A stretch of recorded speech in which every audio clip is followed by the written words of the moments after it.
खबर यूपी के झांसी शहर से है, जहां झांसी नगर क्षेत्र में उन्नाव गेट स्थित मुक्तिधाम पर गृहकर नोटिस जारी किए जाने के बाद हुए बवाल से नगर निगम बैकफुट पर आ गया है।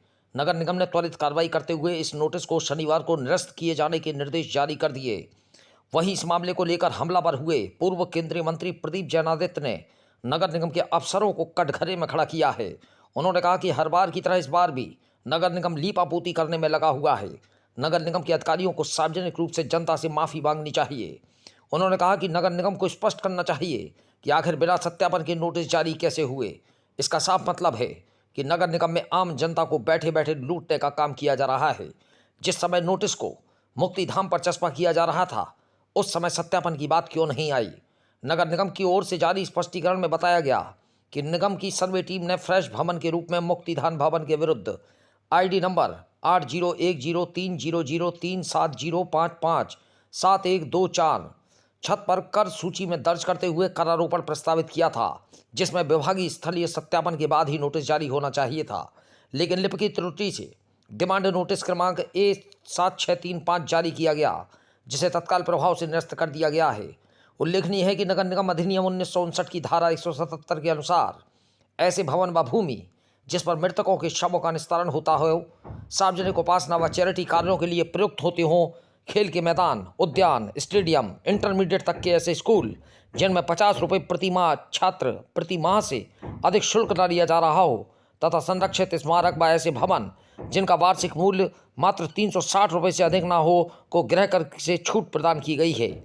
मुख्य कर निर्धारण अधिकारी द्वारा कर विभाग के समस्त स्टाफ को निर्देश दिए गए कि धारा 177 के अंतर्गत कर मुक्त भवनों के विरुद्ध किसी भी प्रकार का डिमांड नोटिस जारी न किया जाए। GIS सर्वे के दौरान प्रस्तुत की जाने वाली प्रस्तावित कर सूची में सूक्ष्मता से जांच कर मुक्त भवनों को अलग करने के बाद ही अवशेष सूची के सापेक्ष डिमांड नोटिस बिल जारी करने की कार्रवाई की जाए। नगर आयुक्त सत्य प्रकाश ने कहा कि जिम्मेदार कर्मचारियों के विरुद्ध कार्रवाई की जा रही है। इस मामले में जारी नोटिस को निरस्त कर दिया गया है। निगम के संबंधित विभाग के कर्मचारियों की लापरवाही के कारण ऐसा हुआ है। उन्होंने मुक्तिधाम की दीवार पर नोटिस चस्पा करने वाले कर्मचारियों के खिलाफ भी कार्रवाई करने की बात कही।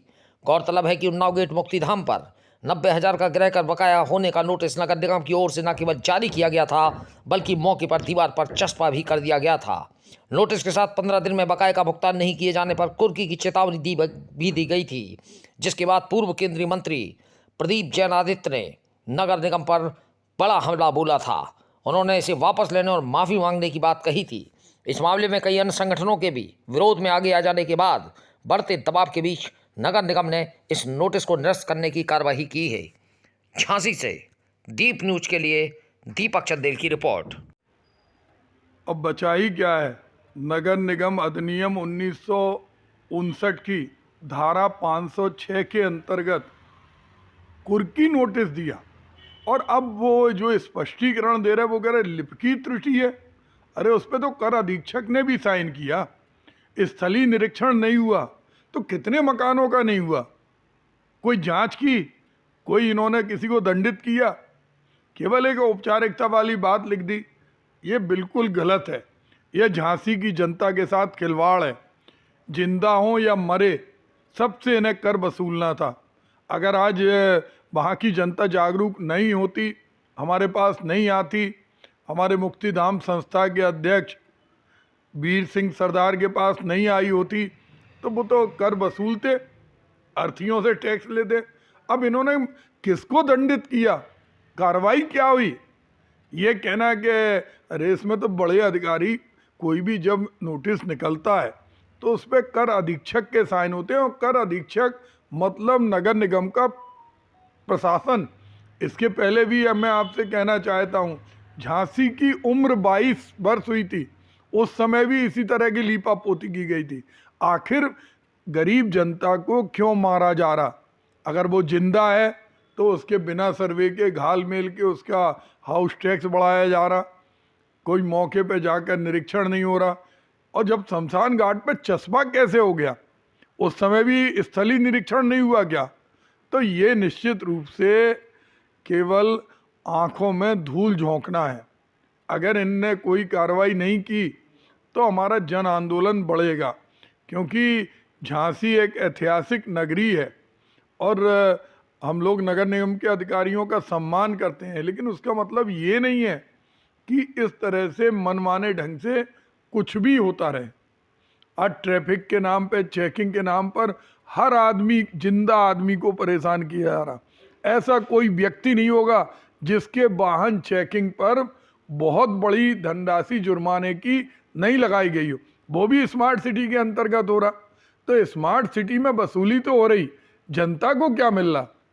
जनता को स्मार्ट नाम नहीं चाहिए, जनता को राहत चाहिए। कहा था कि आधा गृह कर करेंगे और जलकर माफ करेंगे, और लगा दिया मुर्दा कर। कल आपने मांग की थी कि नगर निगम सार्वजनिक रूप से माफी मांगे, आज उन्होंने खंडन भेज दिया।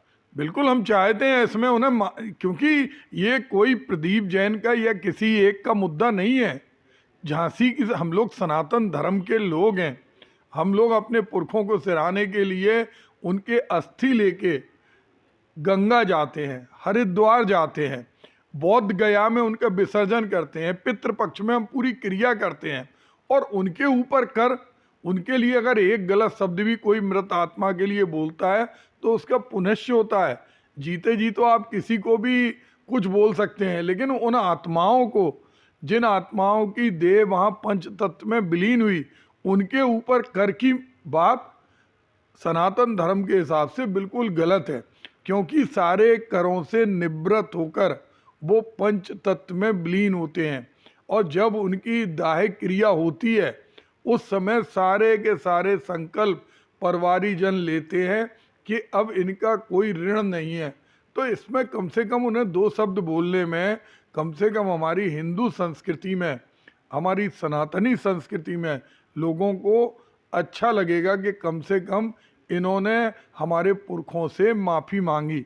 हम पुरखों को जल का तर्पण करते हैं, अछूता निकालते हैं। और आज मैं नहीं समझता कि इस तरह की भाषा से कितना व्यक्ति को वेदना हुई है, ये तो ईश्वर ही बता सकता।